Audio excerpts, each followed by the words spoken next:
ഞാനിപ്പോ ഇരിക്കുന്ന ഈ ഒരു കാറിന് ഒരു 6 ലക്ഷം രൂപയെങ്കിലും ഉണ്ട്. അതിന്റെ ഒരു 4 ഇരട്ടിയെങ്കിലും വില വരുന്ന ഒരു വല ഞാനിപ്പോ കാണിച്ചു തരാം. ഇത് ഒരു വലക്ക് ഇപ്പൊ എത്രയാ ചെലവ്? ഈ ഒരു വലക്ക് ഇപ്പൊ എത്ര ചെലവ് വരും? ഈ ഒരു വലക്ക് 35 ലക്ഷം രൂപയുടെ മുകളിൽ ചെലവ് വരും. വലക്ക് മാത്രം 35 ലക്ഷം രൂപ. പിന്നെ ഇതിന്റെ ഇടയ്ക്ക് മെയിൻ്റെനൻസ് ഒക്കെ? ഇത് ഒരു ഞങ്ങളുടെ വള്ളം ഇൻബോർഡ് വള്ളം എന്ന് പറയുമ്പോൾ ഫുള്ള് ചെലവ് പിന്നെ മൊത്തത്തിൽ വരണം പുതിയായിട്ട് എണ്ണക്കണക്ക് 1.5 കോടി രൂപ മൊത്തത്തിൽ ചെലവ് വരും. അത് ഞങ്ങള് ബാങ്ക് ലോൺ എടുത്തും പലിശക്ക് എടുത്തും രീതിയിലേക്കാണത്.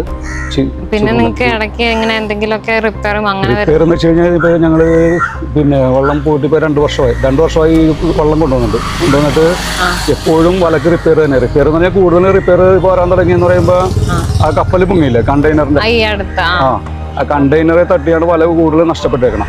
വല നഷ്ടപ്പെട്ടിട്ട് ഇപ്പൊ ഹൈക്കോടതിയിൽ കേസാണ് കൊണ്ടിരിക്കുകയാണ്. നഷ്ടം 25 ലക്ഷം രൂപ നഷ്ടമുണ്ടായി.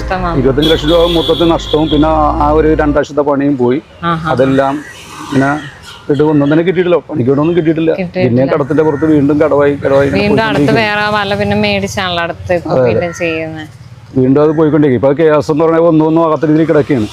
ഞങ്ങൾ വീണ്ടും ഇപ്പൊ റിപ്പയർ വരുമ്പോ വീണ്ടും അടുത്ത പിന്നെ വീണ്ടും കടം വാങ്ങിച്ച് വീണ്ടും റെഡിയായിക്കൊണ്ട് പോകും. ഇനി നമുക്ക് കിട്ടുന്നു കടലിൽ നിന്ന് കിട്ടിയെന്നാലേ നമുക്ക് ചെയ്യാൻ പറ്റുള്ളൂ. എല്ലാവർക്കും കിട്ടില്ല. ഇപ്പൊ ഒരുപാട് വള്ളങ്ങളുണ്ടല്ലോ. ഒരുപാട് വള്ളങ്ങൾ പറഞ്ഞാൽ ഒരു വള്ളം ഒരു ദിവസം പോകുന്നെങ്കിൽ 40,000 രൂപ 50,000 രൂപയോളം ചെലവുണ്ട് ഒരു ദിവസം മാത്രം.